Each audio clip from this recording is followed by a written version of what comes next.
Olá a todos que nos acompanham no nosso canal no YouTube, especialmente aqueles que gostam de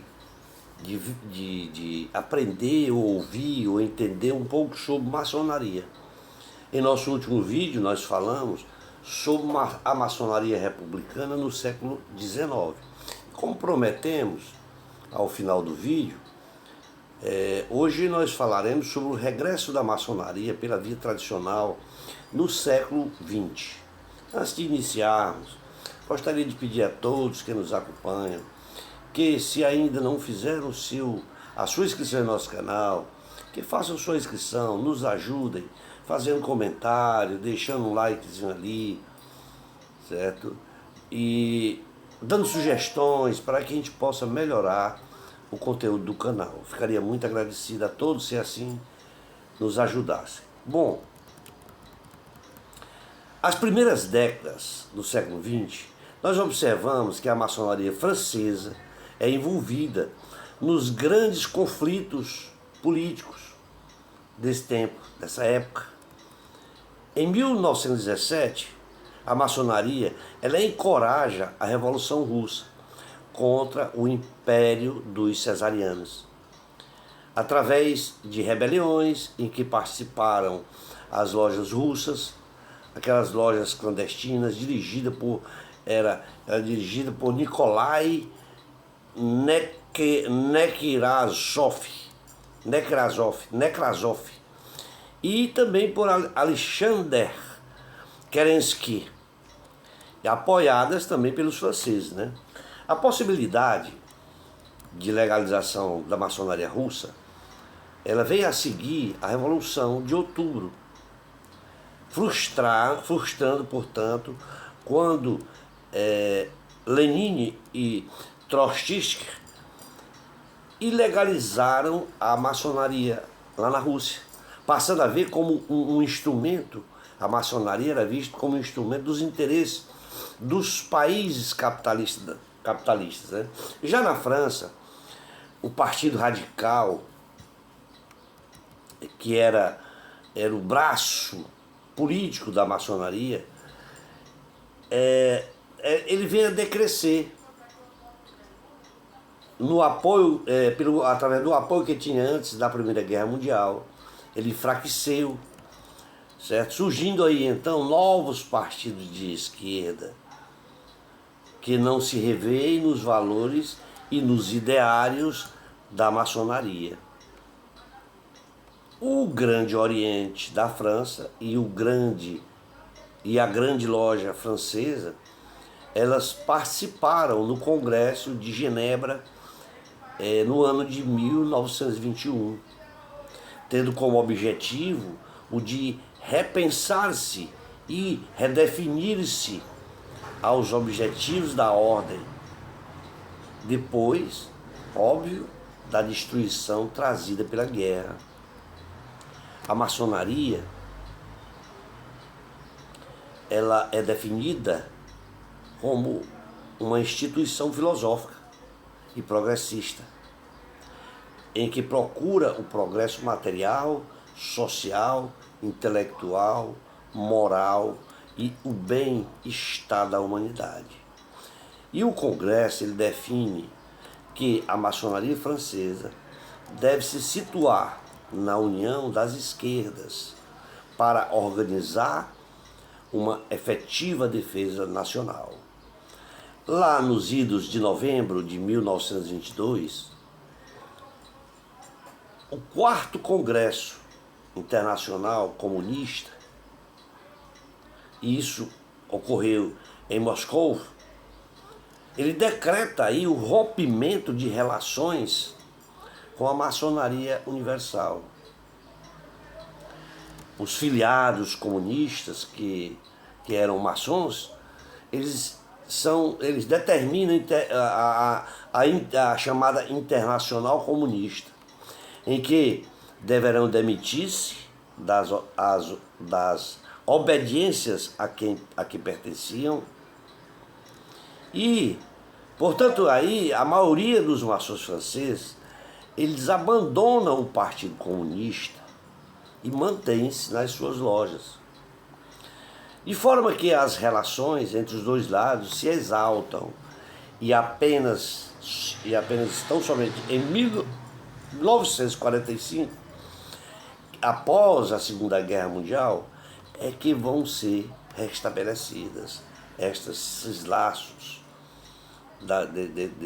dessas lojas. Já nos idos de 1929, a Grande Loja Unida da Inglaterra, ela questiona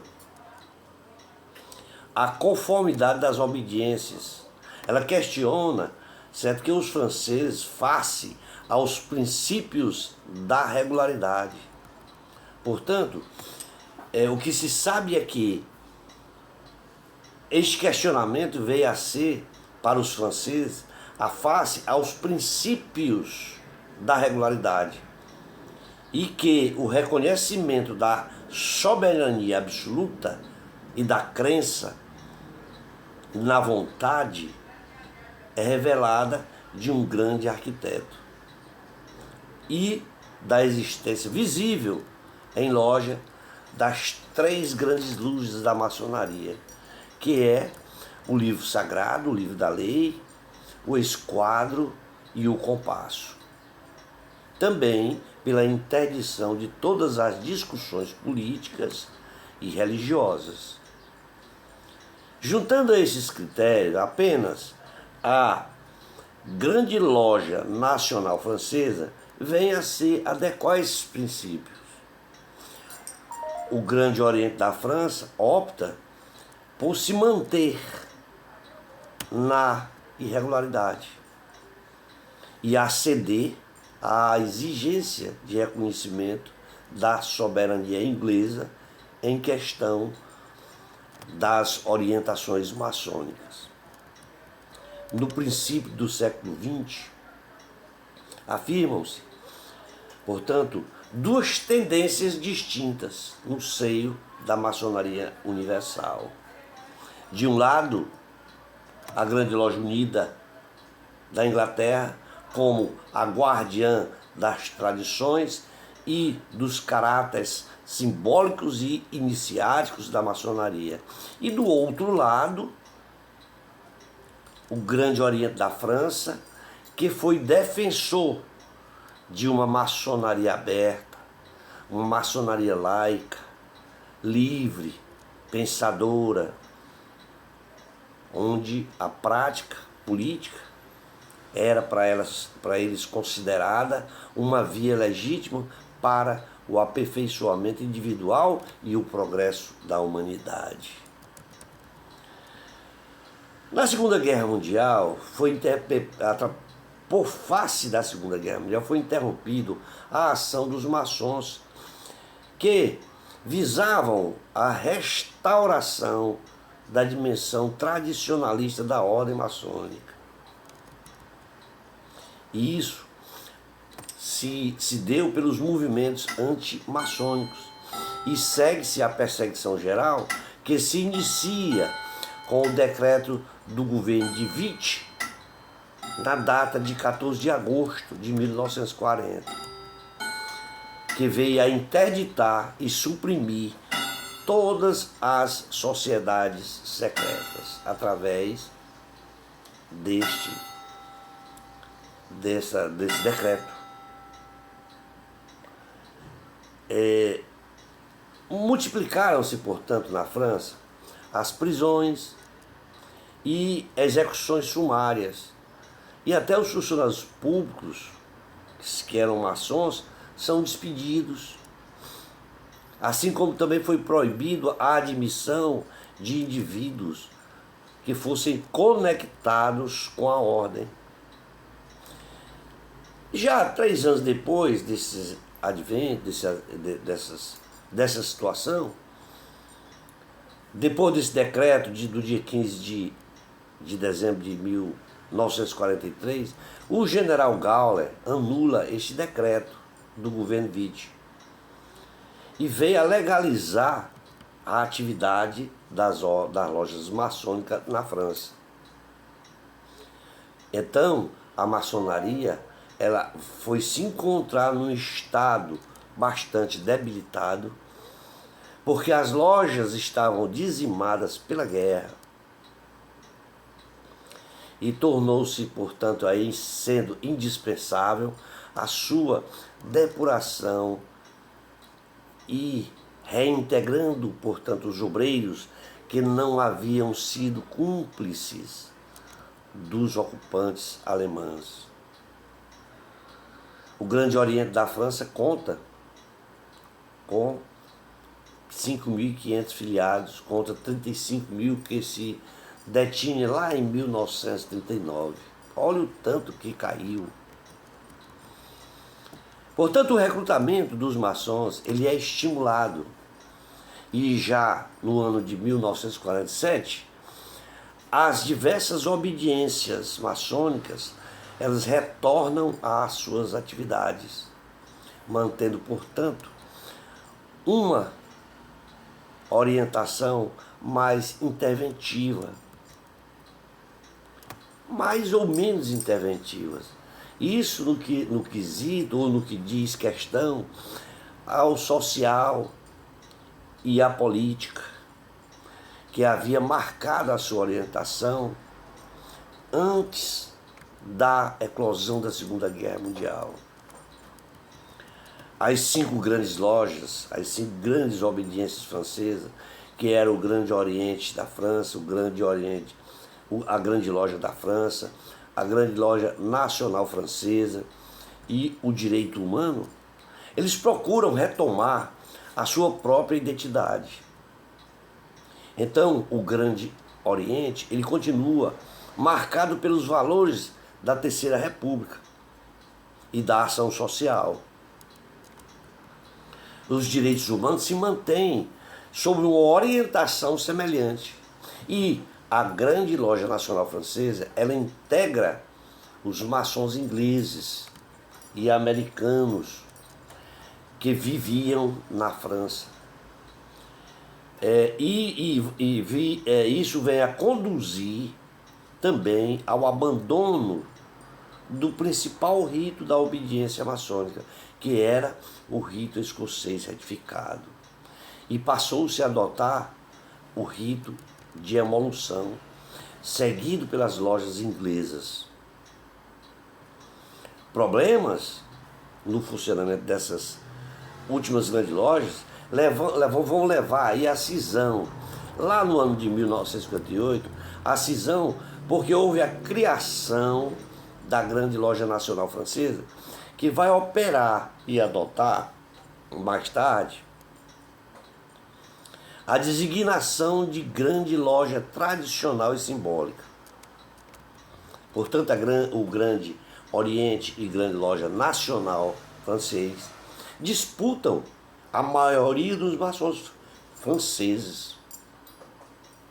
E então novas obediências surgem. Entretanto, sendo a mais significativa a Grande Loja Feminina da França, organização exclusiva de mulheres que resulta da automização, se automatiza das lojas de adoção do Grande Oriente. E outras obediências mais pequenas são a ordem iniciática tradicional da arte real. A Grande Loja Mista Internacional, a Grande Loja Mista da França e a Grande Loja Independente e também a Soberana dos Ritos Unidos. Todas essas são lojas iniciáticas tradicionais que se automatizam em obediência às mais pequenas da ordem iniciática, não constituindo, portanto, seguramente um problema exclusivamente francês. As grandes questões com que se confronta a maçonaria especulativa. A maçonaria é especulativa, desde logo ela ocorre aí nesse momento a divisão administrativa e jurídica entre todas as obediências. As lojas regulares, reconhecidas como tal pela grande Loja Unida da Inglaterra e outras que os primeiros dizem que eram irregulares. Imaginemos, portanto, abre aspas, se a maçonaria não é religião no sentido do cristianismo, do judaísmo ou do islã, não passa por nós despercebido que estas religiões têm uma dimensão esotérica que intervém na sociedade, moldando o comportamento dos fiéis, fixando valores referenciais que se manifestam nas instituições, que caracterizam as sociedades em que uma e outra religião são dominantes. Portanto, imaginemos assim, e no capítulo maçônico nós vemos que isso não tem como consequências a interdição de visita a lojas consideradas irregulares. Isto por parte de lojas e obediências alinhadas com a grande Loja Unida da Inglaterra e também o universo de lojas. O segundo ponto que observamos é o problema da exclusão das mulheres da atividade maçônica. Isso cria um problema, pois vem a transformar as obediências mistas e femininas, militantes, de uma causa de igualdade dos gêneros e contra a discriminação sexual. Na verdade, a regra de interdição do acesso das mulheres à maçonaria, estabelecida nas Constituições de Anderson, não é compatível com a realidade dos nossos dias, onde na vida civil e profana não só vai existir discriminação no que diz respeito ao resultado do gênero, como também por ser socialmente combatida. Meus irmãos, para não ficar cansativo, vamos ficar por aqui e nos comprometemos em no nosso próximo vídeo nós falarmos sobre a maçonaria mista na Espanha. Um tríplice e fraternal abraço a todos e nos aguardem que estaremos logo lançando um vídeo falando sobre a maçonaria mista na Espanha. Tríplice e fraternal abraço e até lá.